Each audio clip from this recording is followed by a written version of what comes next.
This morning I woke up and I remembered that my manager was like, hey, you need to shoot like a video for Rolling Stone. You're in their top 25 most influential. And I was like, oh, sick, dope. Let's do it. Right. And I shot this video for Rolling Stone a while, like last week or a week and a half ago. I can't really remember. And this morning I go on Twitter and there is all these like posts from, blue check mark accounts being like, oh, Rolling Stone's top influential, like HASAN at ISHOWSPEED, Mr. Beast, right? And I was like, oh, nice. Like the list came out and I thought I was supposed to be on it. But all these accounts that like post this stuff, with the exception of like the Rolling Stones account or whatever, like all the accounts that are on my timeline were posting like, Mr. Beast and all these other content creators on it. And I thought I wasn't on the list. So I literally woke up and I was like, oh, I guess they like took me off the list, or they just like made me do a video for no reason. Only later, when I tuned into my Instagram where Rolling Stones was like looking for a collaboration post, did I realize I actually had made the list. So wait, what number are you? Like 25? In the top 25, I'm actually number 8. I'm in the top 10. Crack the top 10, baby. It is very cool. Not because like I'm on it, but I mean, that's always great. And I'm always very happy, right? And Iron Mouse is on it too, which is really cool. But there are a lot of pro-Palestine people on here, which is interesting. Now, it's the Rolling Stone, and they're supposed to be like, they have always been, subversive and irreverent, but like they've always been, a little bit different than like regular traditional media outlets that are more traditional, right? Also, some very anti-Palestine law, very vocal ones too. I don't know who the vocal anti-Palestine ones are. Who is anti-Palestine on that list? Oh, Dave Porkboy's on it. Yeah, that makes sense. That's true. Dave Porkboy. Isn't Alex Cooper? I don't know. Is she? In any case, yeah. So I that was a little fun, little embarrassing story, I guess. But like, I did not think that I would be as high on this list. Let's be real, okay? I did not think that at all. But also because I didn't see myself in the thumbo. So I just genuinely thought they just didn't put me in the list, and they made me do that video promo for no reason. But yeah, only number 8. Dude, are you kidding me? There's like way more influential people on here than myself on this list. It's cool though. They used to be a novelty, but creators have infiltrated every part of our lives. TikTokers are no longer bound to TikTok. They're in our HBO shows and primetime sitcoms and Spotify playlists. So what makes a creator influential today? For this list, we define it as someone born from the internet, not a celebrity who jumped on after gaining fame in a more traditional way, who uses their chosen platforms to push conversations forward. We started with dozens of names, then with the help of data from software analytics company Creator IQ, weighed their followers, engagement rate, and audience growth over the past year. Using those numbers and our own editorial judgment, we rank these creators, all of whom are shaping culture in 2025. Number 25 is Kay Poyer. I don't know who she is. Lady Miss K. Oh, wait, I do know who she is. I have seen, yeah, she's funny as fuck. That's cool. No, I do. I've seen her TikToks. You got Brandon Edelman, a little grit and a lot of gay chaos for Brandon Edelman, 29, to go from cog in the fashion world to full-time creator. Not sure if I've ever seen his stuff. Obviously, Dave Porkboy, I know. Dave Porkboy is unfortunately a fucking institution at this point, even though he is probably one of the objectively bad people on this list. Like, just truly a villain. Meredith Hayden, Wishbone Kitchen, built her career embracing life's little luxuries, whether it's homemade ice cream with fresh peaches or tomato butter bake. I don't know who this is. Alex Earl, most marketable personality. TikTok's most marketable personality, Alex Earl, 24, is at another big use. She appeared in a Super Bowl commercial, became an investor in canned cocktail brand Sip Margs, and announced to be the upcoming season 34 on Dancing with the Stars. After leaving Alex Cooper's Unwell Network. Wait, that's a different Alex? Wait, there's 2 different blonde women named Alex, and one is with an I and one is with an E? Isn't this the Call Your Daddy chick? This woman is a different woman than that one. This is a different woman, bro. Be absolutely for fucking real with me right now. You are making a joke. You are fibbing. You are joking.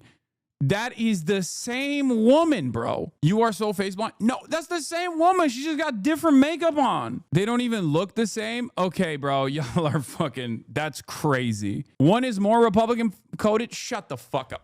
What? Which one is more Republican coded? One is MAGA. The other one is a liberal. See, this is what I mean. Okay. This is what I mean. Remember when I was having this conversation with Hassan Minhaj, where I was like, bro, America's not ready for one Hassan, let alone two Hassans that are doing like political satire, political commentary. Like, it's just not going to happen. Like, two Muslim Hassans, that's crazy. You can have a million Johns. You can have a million Alexes, some of which apparently are direct carbon copies of one another, and it doesn't even matter. Alex Earl is a TikToker who dates a Miami Dolphins player and is very MAGA. You can tell if a blonde woman is a Republican by her roots. If she's got busted roots, she's MAGA. Anyway, okay, Sabrina Breer, 31, working as a Hollywood assistant in Zoom. Sabrina Cinnamon Breer, I don't really know who that is. Theo Von's on here. That's another, like, outspoken. Wait, what the fuck? Theodore Capitani von Kornatowski the third? Ain't no fucking way that's this dude's name, bro. You didn't know he's Polish royalty? That is, I'm learning too much today at this Rolling Stones list that I'm going through. There is too much information. I don't even need to know this stuff. You know what I mean? This is crazy.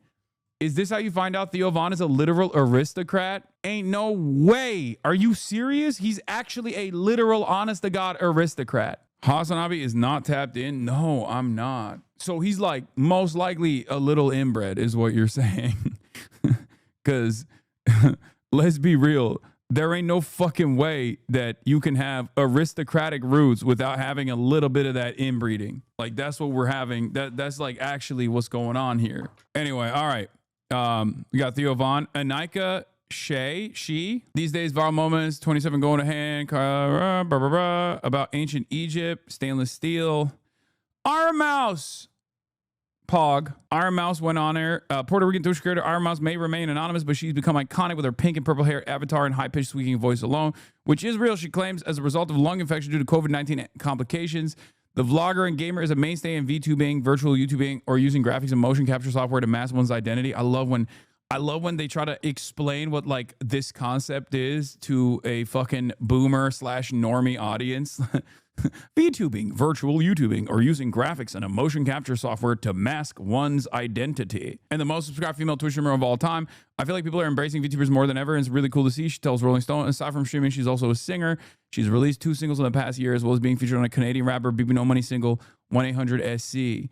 Ilona Mayer, genre sports creator. Oh, this is the USA Rugby star. I remember her.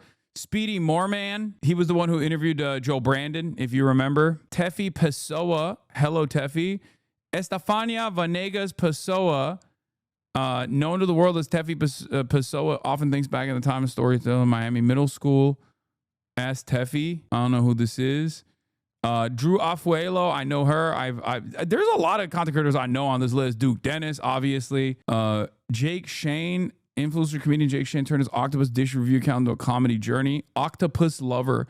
After shifted to improv-based or historical biblical events, what if John Wilkes Booth went into the wrong theater? That's cool. That's another, this is the same woman. Same woman twice. Alex Cooper. This is what we were talking about before. Like, we have both of the Alexes on here. It's not. They're both separate queens. Okay, no, this is Alex Cooper and not Alex, the other one.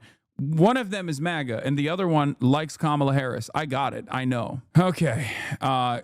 Camilla Araujo, OnlyFans model. After a cameo in Mr. Beast's massive Squid Game YouTube video, OnlyFans star Camilla Araujo, 23, has become a master of internet virality using rage bait and provocative comments and a strategic data-driven approach similar to that of Mr. Beast to fuel her explosive growth. Reflects a growing class of Gen Z influencers who use OnlyFans as a springboard into mainstream internet fame. She's part of the Bop House, the mega viral OnlyFans content house, and runs her own social media consultancy, but that's just, I want to be everywhere, she says. I want to be unavoidable. That's so crazy because that's that's something I say all the time as well, as far as protesting. Damn. Handle, Hasanabi, genre, political streamer, subscribers 10.5 million. The biggest socialist in streaming isn't slowing down. People are looking for someone willing to fight against the Trump administration, Piker says, and he's up for the job. Piker 33 covered the LA ICE protests, interviewed leftist leader Jean-Luc Mélenchon in France, toured Queens with New York City mayoral candidate Zohran Mamdani, and visited the headquarters of the Japanese Communist Party. Freedom of speech is top of mind. He was detained by border security and questioned about his political views when returning from a trip abroad in May. That was an interesting experience, he jokes, and yet his recent international focus is no accident. It's about solidarity with other working class movements all around the world, he says.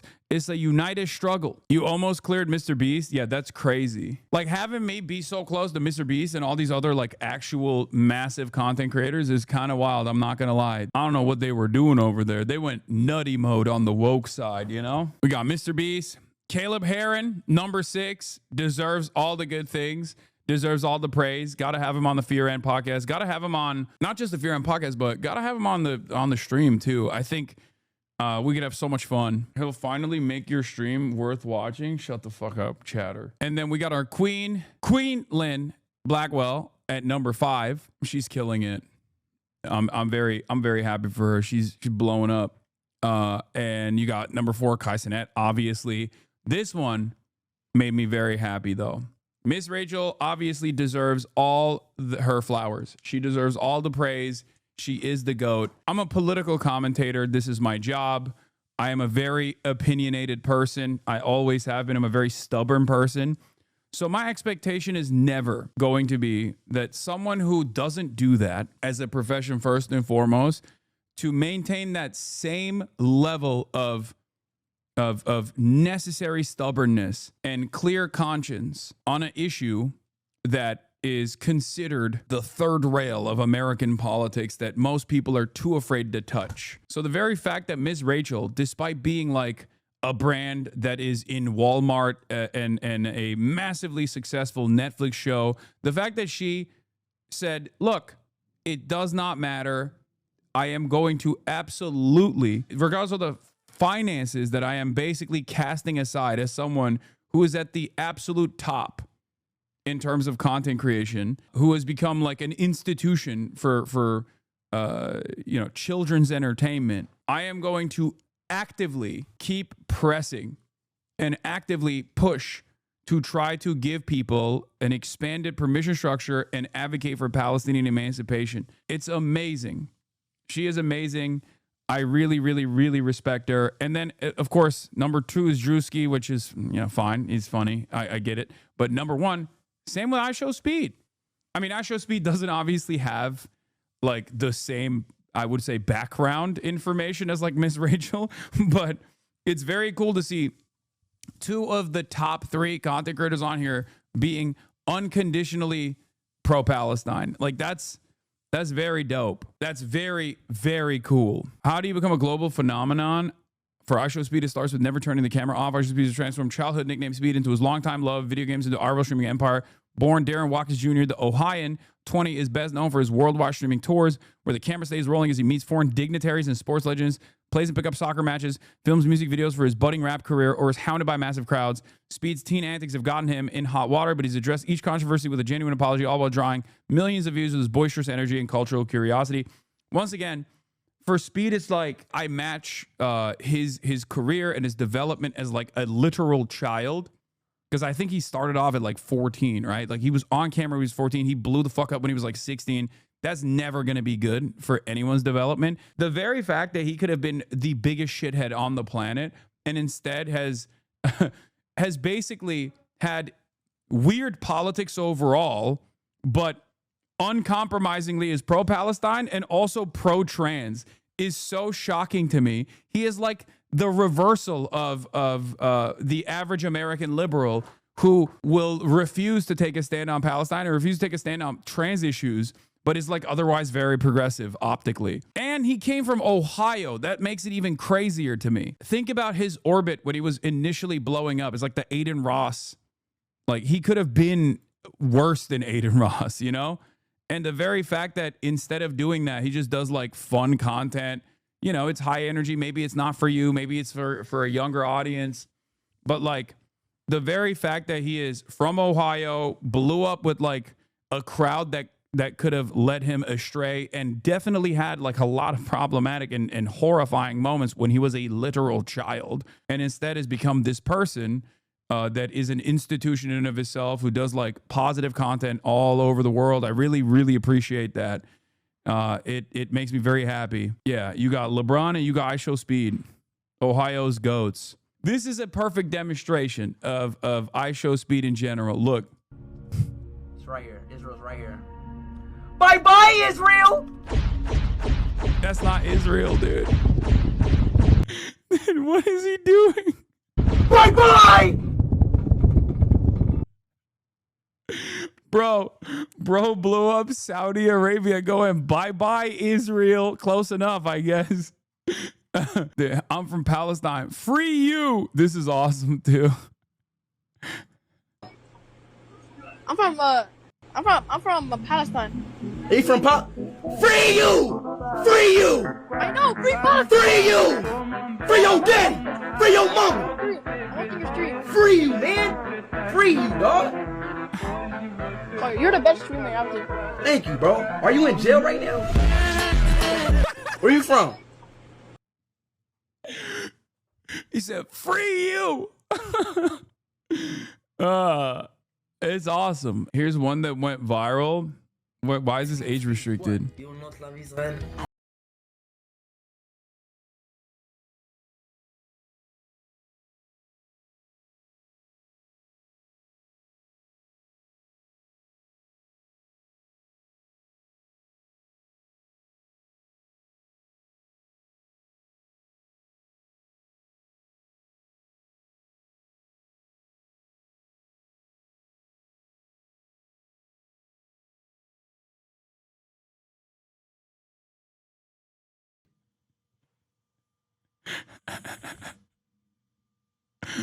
I don't know. Maybe it's his cameraman. Maybe it's like Sips, his second in command. But like someone literally early on was like, hey, man, this is pretty fucked up. I don't know if you know this. And he was like, this is the most fucked up thing I've ever heard.